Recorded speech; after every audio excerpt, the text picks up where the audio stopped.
여러분 안녕하십니까. 저는 우당장명연구원 원장입니다.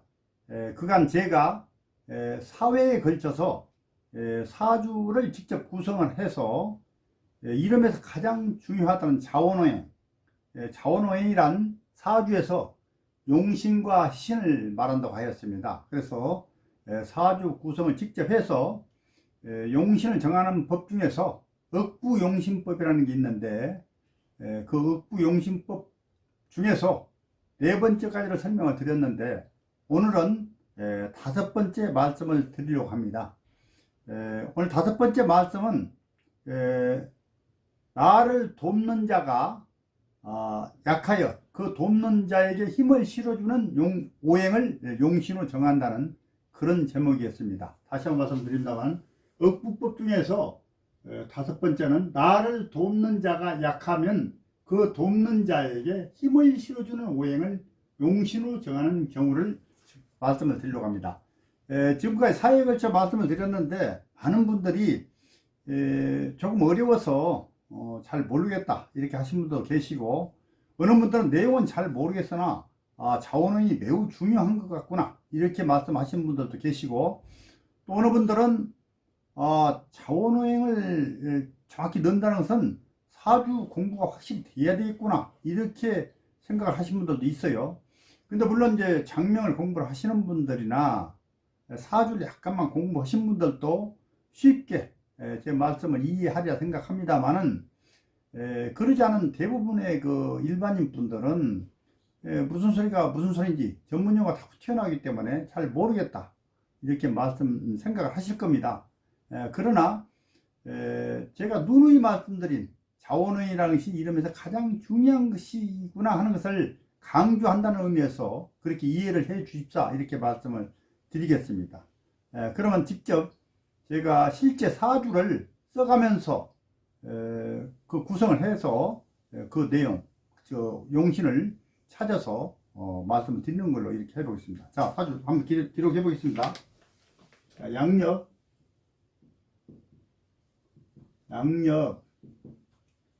2005년 7월 19일 사주, 그 다음에 시간은 08시 30분으로 보겠습니다. 08시 30분. 자, 그 다음에 이때 음력은요, 이렇게 됐어요. 음력은 2005년 6월 14일 진시다. 진시예요.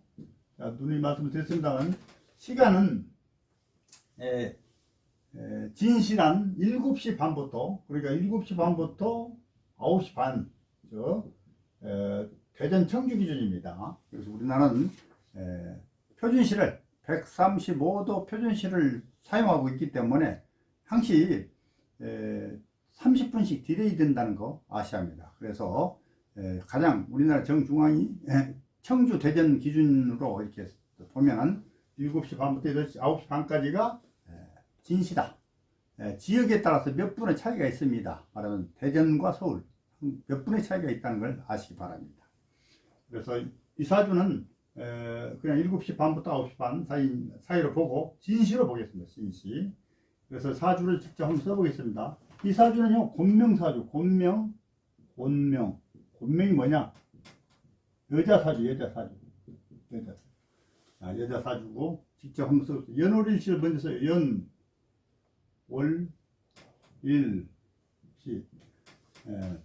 자, 어류년, 어류.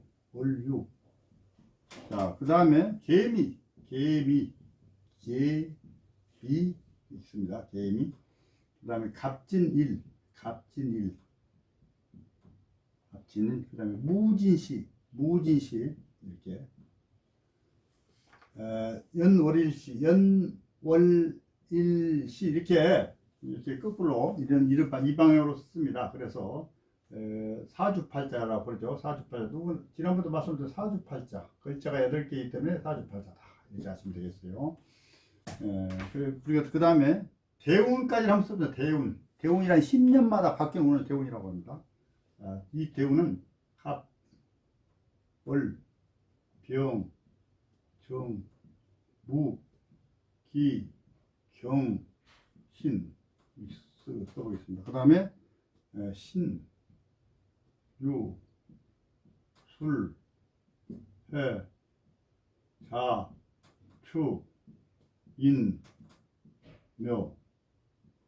6대 운이 6대 16, 26, 36, 46, 46, 56, 66, 76 이렇게 되어 있습니다. 자, 이건 대운이라고 나 대운. 자, 큰 대자 쓰고 운전하다 운세할 때 운자 이게 대운이라고 나. 대운은 10년마다 바뀝니다. 10년마다 바뀐다. 누구나 10년마다 바뀌는 이 터울이 틀립니다. 어떤 분들은 2살, 12살, 어떤 분은 3살, 13살 이렇게 틀리고요. 그 다음에 대운을 지금 제가 썼는데 여자 대운을 썼는데 사주팔자에서 남자 여자는 사주팔자는 똑같습니다. 같은데 남자 여자는 같은데 대운은 정반대이다. 대운은 여자와 남자가 정반대로 흐른다.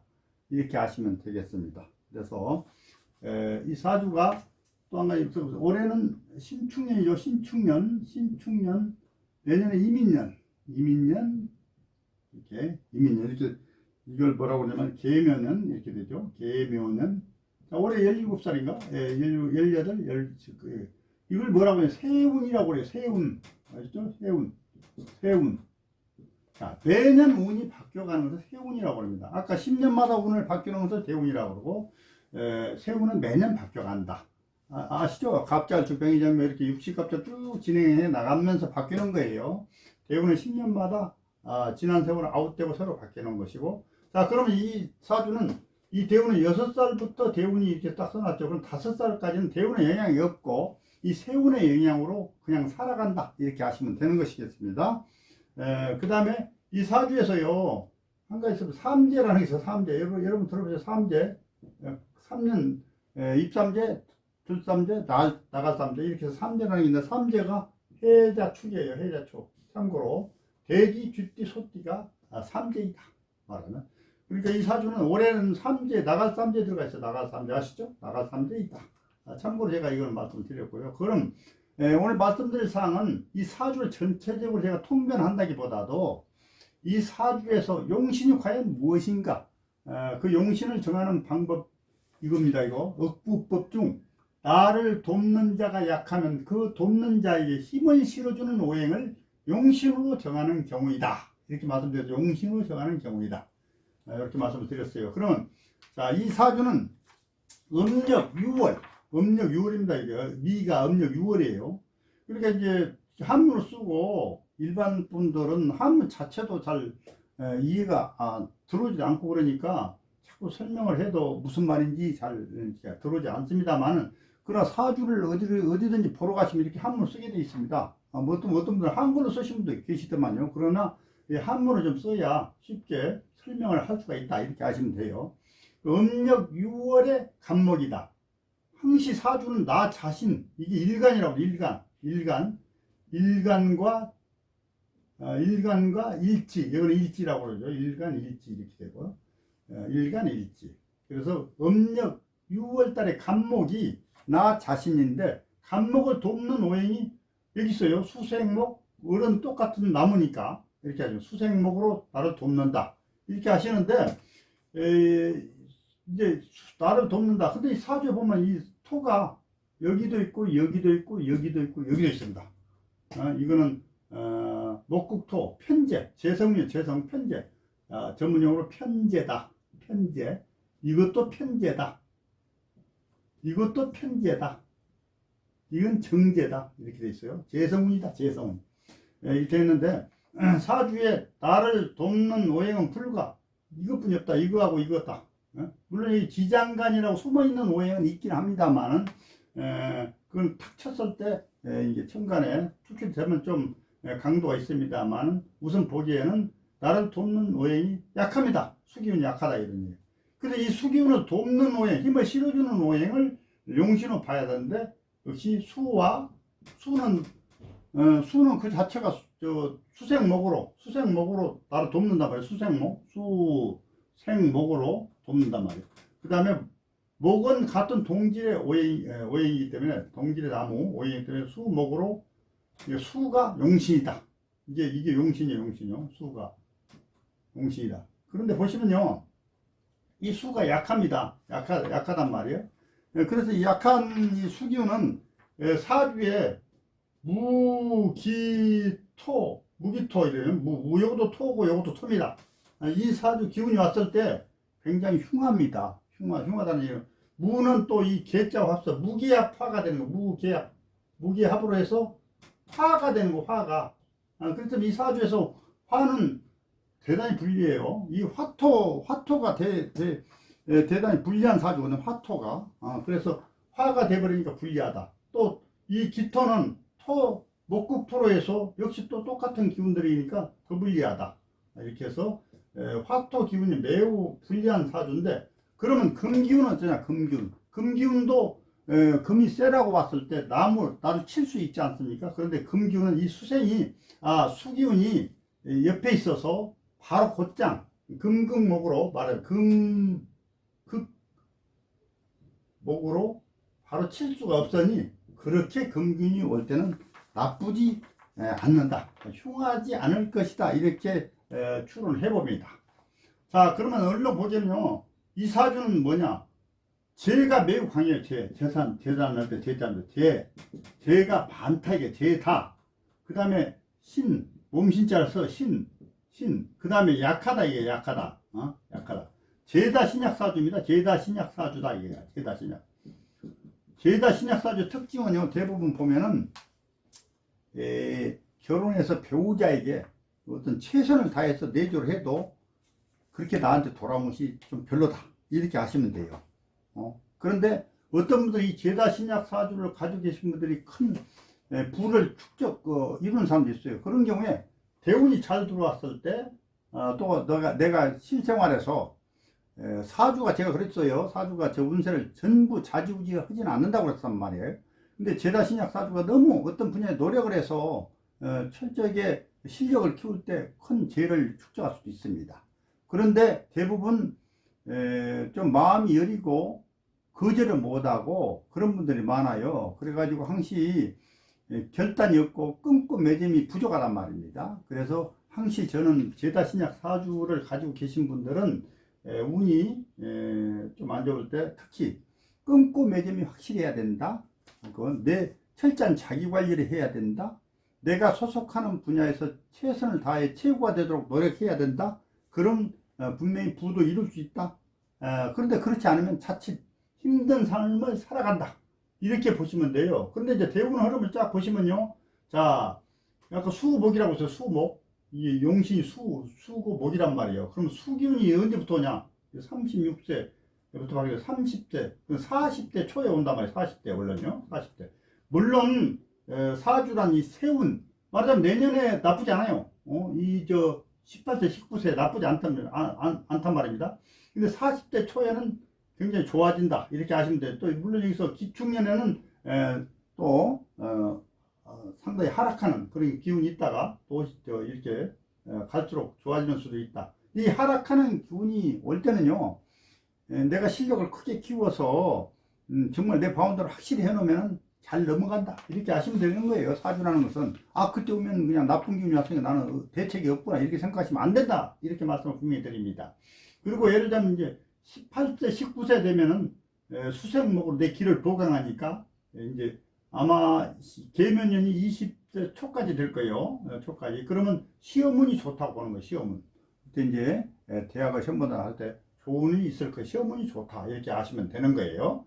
그래서 이 사주는 전체적으로 설명은 재다 신약 사주이고, 아주 세부적인 구체적인 사주 설명은 제가 더 이상 생략하겠습니다만은, 일단 이름을 지을 때는, 그럼 이 사주가 이름을 지을 때는 성씨는 정해져 있으니까 어떤 놔두고 항시 이름에 두자를 넣을 때는 수와 목, 수와 목, 그렇죠? 또 안 그러면 목이나 수, 자원형으로 목이나 수, 이렇게 목이나 수를 넣어야 된다, 아셨죠? 이런 경우에 이제 물론 그렇습니다. 종격이라는 사주도 있어요. 종격이라는 사주가 있는데, 그건 종적격이라고, 재가 너무 강하면 그에 따라간다, 그렇게 되는데, 이제 을목과 수가 있어서 종격 사주는 성립이 되지 않고, 이 사주는 제다 신약 사주라서 나를 돕는 자가 약하니 그 돕는 자에게 힘을 실어주는 수목을 넣어서 이름을 지어야 된다. 수목이 용신일 것이다. 이렇게 해서 이름에 자원호행으로 수목을 넣으면 정말 완벽한 좋은 이름이 될 것이다. 물론 눈은 이기겠습니다만은 이름이란 이름에 모든 원칙이 있죠. 뭐 음양을 맞춘다든가 그 다음에 수리사격을 맞춘다든가 그 다음에 불용한자나 풍명폐명을 배제한다든가 그 다음에 음영오행 상생의 기운으로 간다든가 그 다음에 듣기 좋고 부르기 좋은 이런 이름이면 그리고 또 사주에 맞추는 이름이면 최상의 이름이다. 이렇게 말할 수 있습니다. 오늘 또 설명이 물론 생소하신 분들은 저게 무슨 말일까 이렇게 들리겠습니다만은 그러나 항시 제가 말씀드리는 상은 이름에서는 의외로 중요한 것이 자원오행이다. 말하자면 자원오행 사주의 용신과 신을 판단하지 못하는 장명가들은 아무리 자기가 똑똑하고 잘난 척해도 좋은 이름은 만들어낼 수 없다. 말하자면 항시 저는 그래요. 성명학이란 원래 사주 명리가 근기이다. 뿌리다 이런 얘기요. 근데 그 뿌리를 먼저 알아야 좋은 이름을 만들 수 있다. 근데 이제 대부분은 상당한 좀 장명서에서 좀 사주 이론이 조금 약하다 보면은 이런 자원오행, 즉 용신과 신을 잘 판독하지 못해서 적당히 오행을 넣어버리는 그런 경우가 허다합니다. 그 이유는 제가 누누이 말씀을 드렸습니다만 우당장명원 네이버에서 전속 카페를 운영을 하고 있는데 이름풀이를 무료로 해드립니다. 무료로 이름풀이를 해드리면은 그 중에서 이름의 기본사항들 말하면 공식으로 해결되는 것은 대부분 잘 맞춥니다. 그리고 세련된 이름으로도 잘 나옵니다. 그런데 중요한 것은 대부분 사주에 맞지 않기 때문에 결국은 절반의 장명일 수밖에 없다. 이렇게 말씀을 드릴 수 있겠습니다. 뭐 여타 많은 분들은 왜 그렇게 복잡하게 하느냐, 그냥 듣기 좋고 부르기 좋은 이름이면 되겠지, 이런 분들도 계십니다만, 심지어 어떤 장명가 분께서도 그렇게 말씀하십니다만은, 그러나 그렇다라고 치면 성명이란 존재할 필요가 없겠죠. 이상 제가 두서없이 말씀을 드렸습니다. 참고하시고 이름을 생각하고 계신 분들은 좋은 이름을 만드시기 바라겠습니다. 감사합니다.